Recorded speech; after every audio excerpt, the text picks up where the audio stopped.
building. Boom. And they just counted me.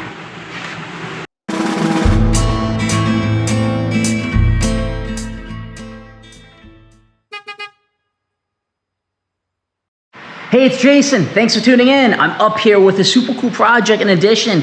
A few videos ago, you probably saw when I was showing some of the work in the front room, specifically the safe, the 100-plus-year-old Victor safe that I cracked the pin on. If you haven't watched that video, give it a look. It's pretty cool to learn how to do that.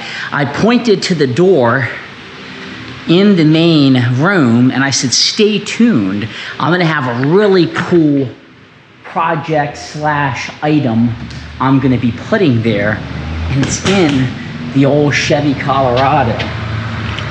And the more and more that I use this Colorado, I mean, I've been using it forever. It's close to 230,000 miles, but I'm replacing it with another vehicle, which you'll learn about very soon. I think I'm going to miss this cap on the back, because even though it makes me look like a really old man, it enables me to pick up stuff and keep it safe. I actually had this in the back for about 2 weeks because I had a business trip in New York City that I had to go to.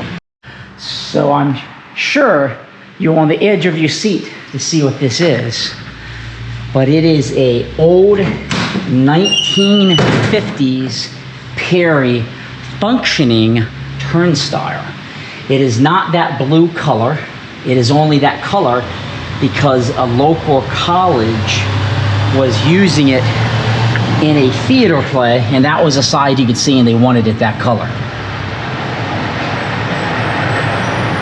So this is an example of an item that, frankly, I don't need, but do I need a lot of this old stuff I don't know.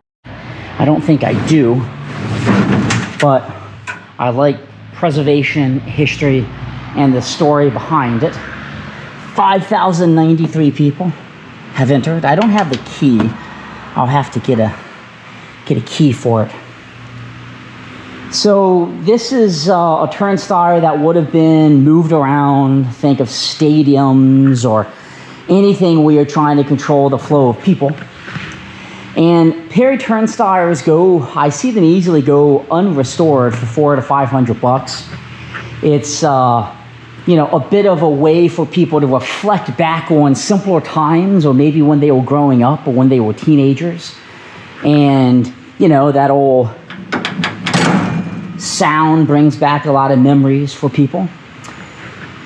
But what I want to do is use it when they come and go from the building. So one day I have this vision that when I'm old and retired, I can come up to the building and there'll be kids that are curious to see what some of this old stuff looks like, and they can just kind of walk through, go about their business, and then the exit or something would be over here. But for now, I just think it's cool to have, and I think it's a part of Americana and history. So let's get this out of the truck, and I'll show you what it looks like a little bit more.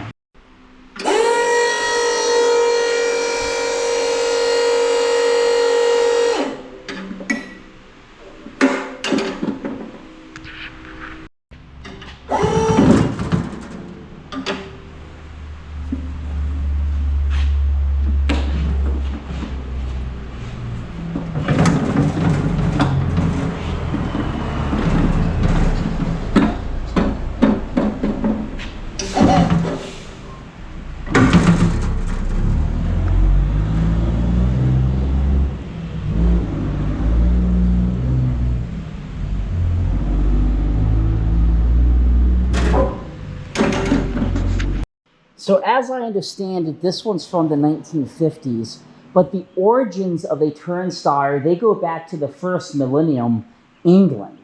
And they were probably used, as I'm told, by a farmer. And the farmer would have used these to manage cattle. So he would have had things fenced off, but then the turnstile could permit cattle to go through when they want to. But at some point, people said, wow, this can actually be made into a people, counter / people management. So in 1928, you know, a mechanical turnstile was invented. They evolved. So this would have been about 20 some years or so after it was invented for people management to count them. And they, you know, they're much more advanced nowadays. I mean, there's optical ones and whatnot. But really, it was, you know, to evolve how you're managing the flow of people. So it's not always just to count how many people are going in, but instead of having a mass horde of people going, or like in 1900s, a mass horde of cattle going, it permits one at a time. So it kind of, you know, staggers the flow of people. And, you know, Perry has been used in football fields, you know, the Federal Reserve Bank. You know, they have a slew of patents that exist. And, you know, they say that, you know, in 1913, they really picked up the Perry name. So, you know, you can see that Blackpool Pleasure Beach in the UK had them in 1915. Lawrence Livermore National Labs had them in 1947. The Chicago Transit Authority in 1928. Churchill Downs, the race course, in 1938. The U.S. Army in 1940. They were used in Iraq as well as early as 2010. So, you know, it's definitely cool to have. And you can see on my turnstile, this would be the back. The counter is what people would be watching. And I'm going to see if you can't see this. It may be too dark, but I'm at 50,933, 50,944. Now, you're probably wondering, why is it this color? And that's simply because I met a guy that builds sets for theaters in New York City. And they, you know, have a theater at the local college in Harrisburg, Pennsylvania. And they were doing a play or show, and they wanted the color to be this color. So they put this almost like a decal film that comes off super easy, because when they were filming it, it would have been from a distance just to that angle, and they didn't want to see, I guess, the that color. So I'm going to get to work removing the rest of this film. It will come off very easily, I know. And then I'm going to go ahead and place it and show it in action. Okay, here it is all cleaned up. Cleaned up as in I removed that colorful film. I'm going to go ahead and place it where it needs to go. Again, this is the front. This is set up where it's spinning both ways. It's only counting when you go that way.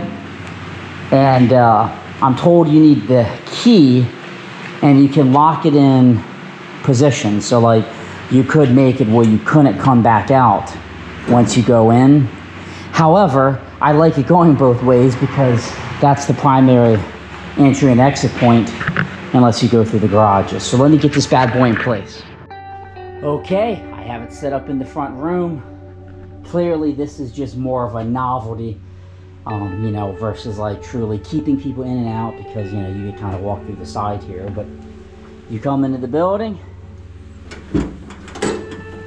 boom, and it just counted me. I think it's pretty neat, you know. I don't load anything coming this way, so I don't have to worry about craziness related to that. And at the very least, it no doubt would slow somebody down if they were gonna run in here for whatever reason. That's all I got. This is my 1950s era Perry Turnstile. If you know how to get a key for this, let me know. I know I can probably just go through a locksmith, but maybe it's a generic key. Or if you know of any really cool history or something that I just completely goofed on, let me know in the comment section. Thanks for watching.